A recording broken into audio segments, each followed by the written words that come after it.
Phone call తో మీ బంగారాన్ని విడిపించి ప్రెజెంట్ మార్కెట్ రేట్ కే కొని బ్యాలెన్స్ అమౌంట్ ని క్యాష్ గా లేకపోతే సమానమైన బంగారాన్ని మీకిస్తుంది అక్షయ గోల్డ్ హబ్. అమెరికాను భారీ మంచు తుఫాను తాకింది. దక్షిణాన ఉన్న టెక్సాస్, ఓక్లహోమా రాష్ట్రాల్లో భీకర మంచు తుఫాను పంజా విసురుతోంది.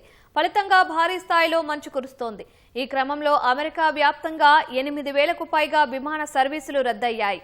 న్యూ మెక్సికో నుంచి న్యూ ఇంగ్లాండ్ వరకు సుమారు 17 కోట్ల మంది ప్రజలపై మంచు తుఫాను ప్రభావం ఉంటుందని అధికారులు అంచనా వేశారు. అమెరికాలో భీకర మంచు తుఫాను వేళ 12కు పైగా రాష్ట్రాలకు చెందిన గవర్నర్లు అత్యధిక పరిస్థితి లేదా హెచ్చరికలు జారీ చేశారు. ప్రజలంతా ఇళ్లలోనే ఉండాలని వారు కోరారు.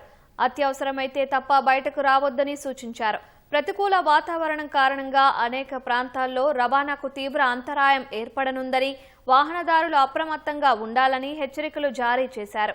శని, ఆదివారాల్లో కలిపి 8,000కు పైగా విమాన సర్వీసులు రద్దయ్యాయని flight tracking website FlightAware వెల్లడించింది. మున్ముందు ఈ పరిస్థితి మరింత తీవ్రతరమయ్యే అవకాశం ఉండడంతో పెద్ద సంఖ్యలో సర్వీసులకు అంతరాయం కలగొచ్చని అంచనా వేసింది. మంచు తుఫాను ముంచుకొస్తున్న వేళ అమెరికన్లు సూపర్ మార్కెట్లకు క్యూ కట్టారు. నెల రోజులకు సరిపడా నిత్యావసరాలను ముందే కొనుగోలు చేస్తున్నారు. పండ్లు, పాలు, బ్రెడ్, విటమిన్ సి టాబ్లెట్లు, ఔషధాలను ఎక్కువగా కొనుగోలు చేస్తున్నారు. ఫలితంగా సూపర్ మార్కెట్లలో కొన్ని వస్తువులు నిండుకున్నాయి. మంచు తుఫాను దక్షిణాది రాష్ట్రాల్లో పూర్తిగా విస్తరించాక అది క్రమంగా ఈశాన్యం దిశగా పయనించే అవకాశం ఉందని అమెరికా జాతీయ వాతావరణ శాఖ అంచనా వేసింది.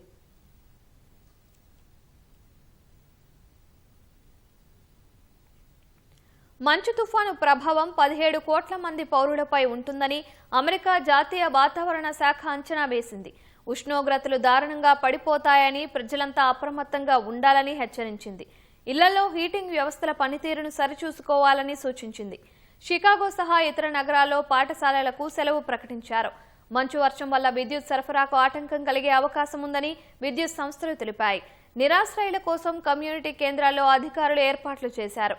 చలిబారిన పడకుండా వారి కోసం బెడ్లు, దుప్పట్లను సిద్ధం చేశారు. విద్యుత్ సరఫరా నిలిచిపోయినా ప్రత్యామ్నాయంగా 300 జనరేటర్లను అక్కడ ఏర్పాటు చేశారు. మంచు తుఫాను దృష్ట్యా తమ యంత్రాంగం నిరంతరం సమీక్షలు జరుపుతోందని అమెరికా అధ్యక్షుడు డొనాల్డ్ ట్రంప్ తెలిపారు. రాష్ట్ర ప్రభుత్వాలతో సమన్వయం చేసుకుంటూ అవసరమైన చర్యలు తీసుకుంటోందని పేర్కొన్నారు. ఏ పరిస్థితుల్లోనైనా సేవలందించేందుకు ఫెడరల్ అత్యవసర నిర్వహణ సంస్థ ఫెమా సిద్ధంగా ఉందని చెప్పారు.